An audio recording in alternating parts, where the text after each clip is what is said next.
My name is Rob Pascoe from the Grow Company based in Ashburton, a few miles up the road in sunny Devon. Really just want to cover today some of the processes that we go through with regards to international, a little bit of history about the business as well.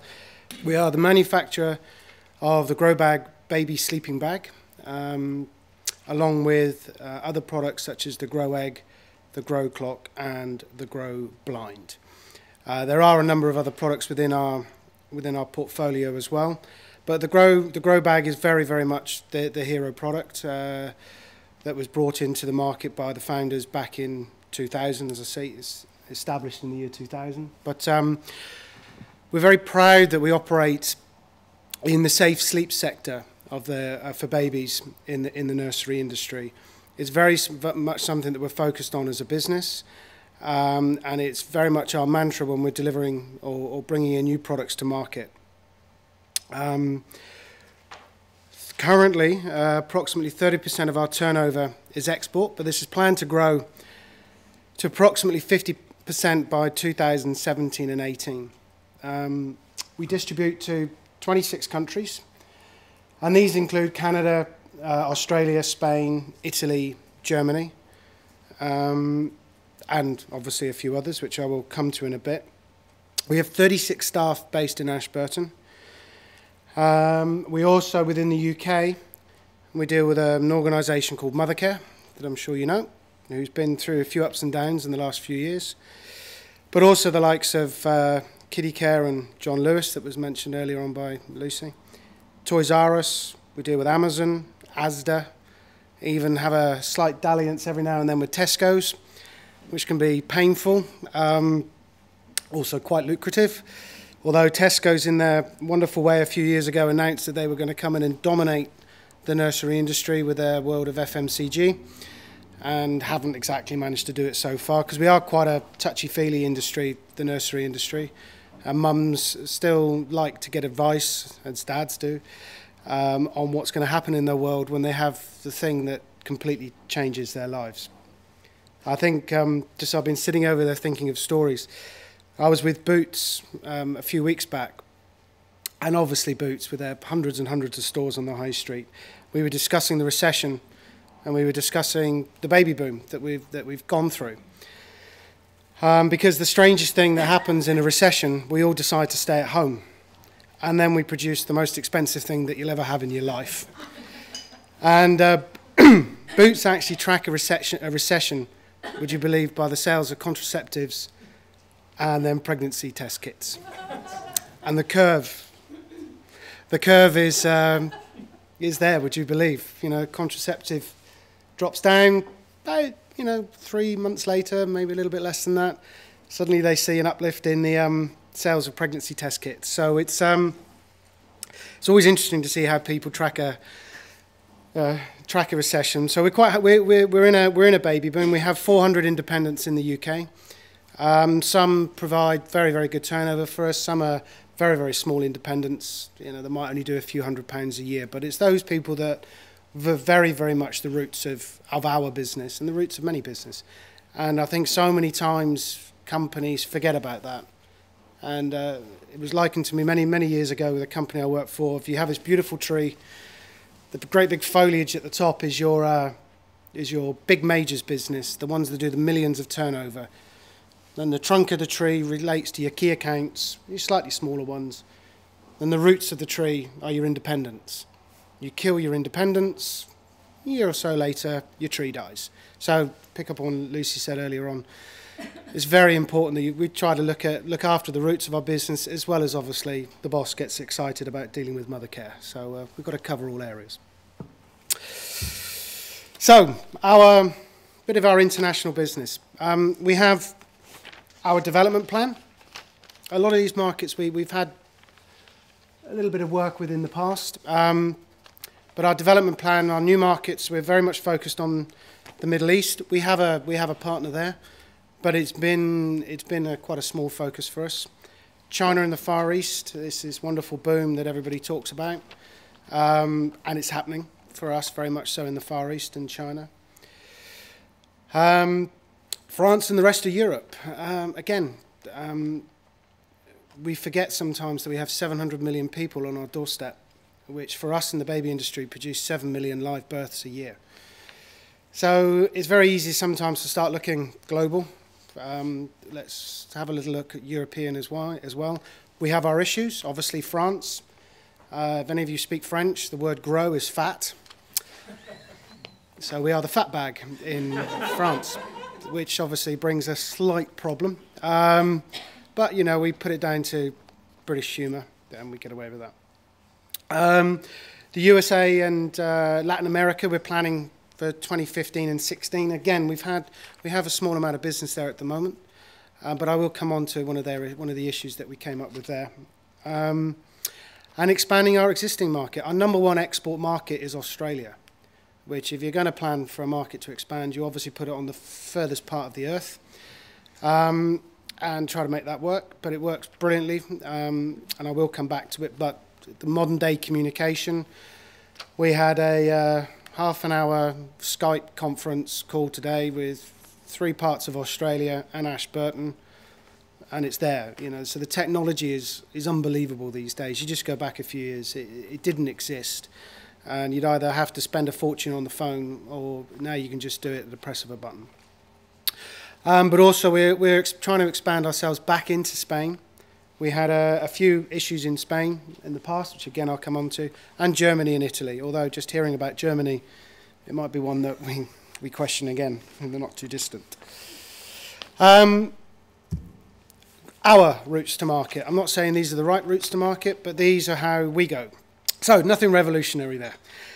We work with either a distributor network, an agent network, and I'll explain these individually in a minute. We go direct, or we had a bit of fun with joint ventures over the years. But how do you find these partners? As Frugi, we attend a trade fair.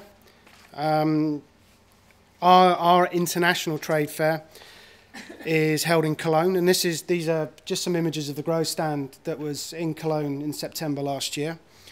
It's a huge investment for us, but one that's extremely important, because this, for our industry, is where not only do the Europeans head to, but most of the international markets come over as well. So this is how we put our window out to the world. It's nothing new. Most industries have their trade fairs. Our key route to market is via the distributor network. Fortunately, this was said earlier on, which is great because I feel happy about the first line. We do require a business plan from any new distributor. It's very easy at a trade fair to meet a couple of guys or a couple of girls or a group of people that come into you and go, here's my market, I'm brilliant. I can take you to all these hundreds of stores, and anybody who attends trade shows, you know you get them continually. And you sit there and you can get very easily caught up in the wonder of what this new partner is going to bring you. And then post the trade fair, you suddenly discover this person doesn't know the market, or they're not very well known in the market. So the first thing that we always do is say to them, fine, give us a business plan. We'll see if your plan matches our plan. We might not actually have a plan for Afghanistan or Azerbaijan, but just that point of saying, put your thoughts and ideas down on a piece of paper gives you an indication of whether they're serious. We always need to understand the other product groups that they work with. So, for example, our competitor products, we wouldn't work with a distributor who has a competitor product. We would work with a distributor who has products that complement. So, for example, because we work in the middle to upper market sector within our market, if we have somebody who's got a good pushchair brand or a good furniture brand, they would sit alongside with us. But there's no point in having somebody who's got the grow bag and another product, whatever that may be. We always need to understand their routes to market. And what I'm meaning by that is that you get some people that will want to be your distributor, but they actually are a retailer. And some markets, again, I think I'll cover this a bit later on, some markets mean you have to work with a retailer in that country. Hungary and the Czech Republic are a good example. They might just deal directly with the e-commerce, but it's very, with the market research that we do, and this can be through the UKTI or whatever organisation. We like to think we have a slight handle on the market and also the experience we have around our business. It doesn't mean we know every single market, but we know the retailers from these markets. So if somebody's sitting there from, let's say, from Spain and doesn't mention the word El Corte Inglés, they're the #1 retailer in Spain. So a lot of it's pretty common sense. So it's imperative that we don't have a conflict or product. We understand and they understand their routes to market, but also how they'll work to support and promote the brand. Within all of our contracts, which I'll mention in a minute, there again is a requirement to at least show willing to help to promote the brand, which we then reciprocate as well. So it might be, for example, we would have in a contract of 5% of your turnover would go into marketing. Well, that's kind of difficult when you have no turnover, a new distributor. So we would reach an agreement to support them in the first instance, and it will be, it might be on a 50-50 basis, but to actually try and get a little bit of momentum into the market before it's their responsibility. At the end of the day, that's why they have a margin in the product we supply. But it's also imperative for us to get a market going. Just going back to France, you know, there's 600,000 births in France. We have no business there. We sell a few little products to a few independents. So it's worthwhile us investing time, effort and money into these markets. What is very key for us is our contracts. It's an essential thing because contracts are really only there, as I see them, for when things go wrong. Because if things go right, nobody really looks at the contract. But when things go wrong, it's like a bad divorce. You have to have the contract to get out of it nicely, if there's any such thing. So you have to have these things in place. It's how you can measure. It's how you're then able to, when things are tough, be able to discuss with the distributor your ways out. At the end of the day, you still have to look the person in the eye, and you both know if things are going wrong. So if you've got a distributor that's not working for you in a market, I also find it's quite sensible, rather than waive the big contract and the big legal fees in behind it, is you sitting down with the guys going, look, you're not hitting your numbers, we're not doing it right for you, let's agree to part our ways. And majority of the time you can reach an amicable agreement, I do. So the relationship with your distributors are so important. In fact, I have two of the staff at Grow at the moment. One's in Italy, one's in Spain, working with the new distributors. So that's important that we send our members of staff out into the market to show support. But again, with a distributor, we do have unforeseen issues. For example, a distributor gets bought out. We had this in America. An organisation who was beginning to build business got bought out by the Tomy Group, and subsequently we now have no business in the States, and this is why the plan is for 2015. But that's an issue. All of a sudden you can see your turnover beginning to grow, the bank's getting happy, the boss is getting happy, then all of a sudden it just disappears, and you've bought into the infrastructure and suddenly something's lost. So you've got to be prepared for the unexpected. One of the other route we have in is agents. We work with an employed team in the UK and an agent network. We are talking back into France for a self-employed team. And this is again where you've got a guy or a man or a lady who knows the market very well, covers an area and carries a number of other brands, but has got a great route to market, because they probably worked the ground for 10, 15 years. But again, it's very important for us that we have an agent contract. Now, the reason for an agent contract in Europe, the agent is very, very well protected within Europe. European laws on agencies kicked in about 5 years ago, if I recall. And because a lot of companies weren't quite so honourable with agents and they were just getting rid of them. So there became quite a strong European law that came in on agency contracts. But the other challenges we have within that is that is our delivery direct to the retail partner. But as was touched on earlier on today, that barrier is certainly not as heavy as it used to be. And certainly delivering into Europe now is phenomenally quick. In fact, we were investigating a while ago the potential of a hub in Rotterdam to be able to service Europe, because we still have that little bit of water that can sometimes throw up a few challenges every now and then. Again, within an agent, we always want to understand the brands within the portfolio so there's no conflict. So it's very similar to a distributor.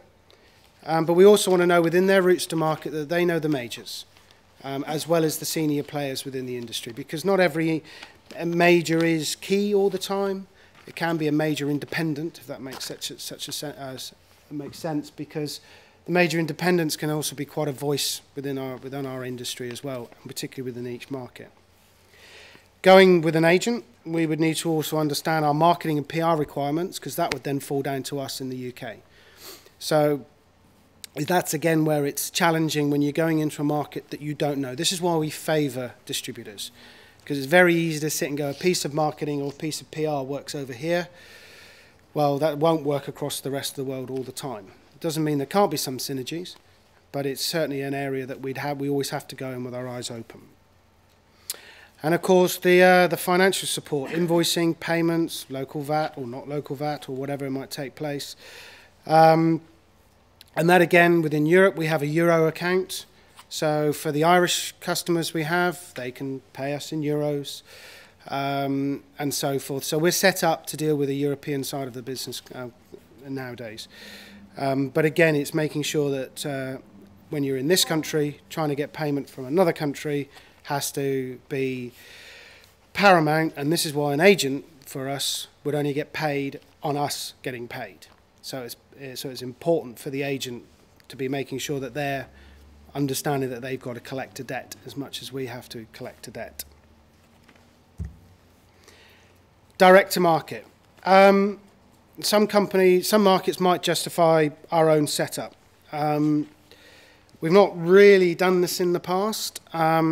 I'll come on to the other section that we have done, but it requires the team in market, and that can be expensive because you would always need a country manager, maybe some form of logistics team, finance team in behind it, although as I say, you can service a lot from the UK or certain parts of Europe. But it's also understanding the issues that can be thrown up through local taxes, VAT, company setup costs, for example. And again, direct to market gives you the challenges over logistics and marketing, but to touch on Frugi's comments earlier on about going online into Europe, we're the Grow company now. We have our own online trading company called, direct to consumer site called the Grow Store. That's just in the process of becoming the Grow Store for Australia, also growstore.com.au, and we launch it in 5 languages later this year across Europe to try to at least get ourselves into market for where we have little business.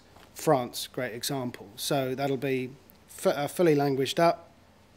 As far as they're concerned, they'll be looking at a French site, but it will be serviced from here.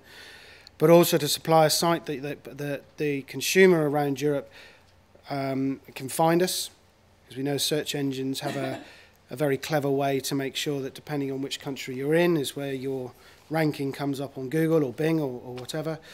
But also it's just a way for us to be able to get into market easier, to build a brand notoriety for markets that we struggle with. So for example, certain parts of Northern Europe through Germany, where a sleeping bag actually came from, the baby sleep bag came from, we're very, very weak. So through Germany, we sell other products into these markets. So we don't always lead with our hero market as a hero product. So, and then a joint venture. I just wanted to cover this before some little bit more lighter points, and then I'll finish.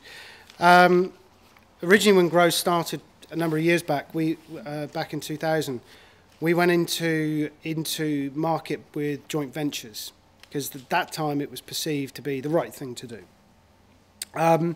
They proved horrendously challenging to administer, particularly as Australia, for example, was a joint venture, and back in 2000, Skype didn't exist, and the internet was really only getting going. So hugely, hugely challenging. They were a very expensive option for Grow, because basically you ended up with companies around the world that were playing with Grow's money. And so they're not a future plan, but also where the issue for Grow came in. I'm not saying they don't work at every time, but Grow set them up as a 51% Grow, 49% joint venture. And I understand back then it caused real issues over raising funds independently for the joint venture because they didn't own the company. We did. So it was a challenge for them. So now that doesn't work for us.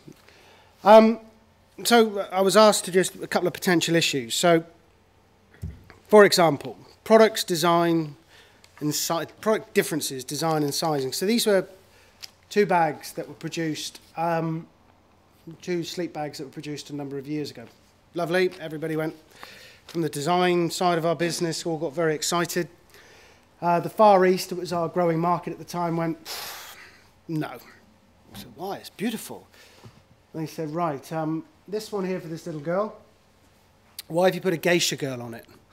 I said, no, it's a China doll. I said, no, that's a geisha girl. So the Chinese and the Far East markets went, can't do that because it's not the right thing to put on a baby's sleep bag. I said, well, the blue's lovely. Yep, the blue's lovely, but light blue is the colour of death in China. So as you can imagine, it gave us an issue out in that market. But also, as an example, when we were going into America last time round, we produced a gingham check, which for here in this market is quite nice, quite countrified. For America, they viewed it from us as very low-end, cheap-end, and tablecloths. So that kind of died as well for us. So it's always important when you're looking at a market that you just don't think what works for this market works for every market. So other potential issues, as I said, I touched on the hero product may not be the initial entry point. So where we are 58% of our business is done with a grow bag, it might not always be the route to market. So this is where sometimes we would look at the grow egg, which is a visual thermometer, or the grow clock, which helps communicate time to children. Understand your consumer needs and lifestyle. For example, the hotter countries, obviously, don't always, you know yourselves, you go on holiday to Southern Europe in the middle of summer, it's boiling hot, and your little ones may or may not sleep in anything at all. So this is where we have a much lighter weight grow bag. And also, for example, when we produced our blackout blind, which is a major product for us, most of Southern Europe has shutters on the windows, so it completely destroys the product, doesn't work. America, well, their windows are obviously huge, so they don't work over there either. Expectations of your brand and capabilities of the partner you choose. So I said some countries will never deliver the size of turnover you expect. You might go to a market that's got a huge population or a huge birth spout going on for us, but obviously the level of wealth within the likes of Hungary and the Czech Republic means that we actually deal direct with a retailer in that market. But Hungary has a retailer that's got 27 stores, and they are the only retailer for that market. Larger countries come with the challenges. The USA legislation, which is the classic one for us. The USA, 52 states, 52 different countries is the best way to look at it. You get legislation per state, you get federal state taxes, regional state taxes, the local sheriff taxes, they all try to nobble you. If it's outside of America, it's more expensive.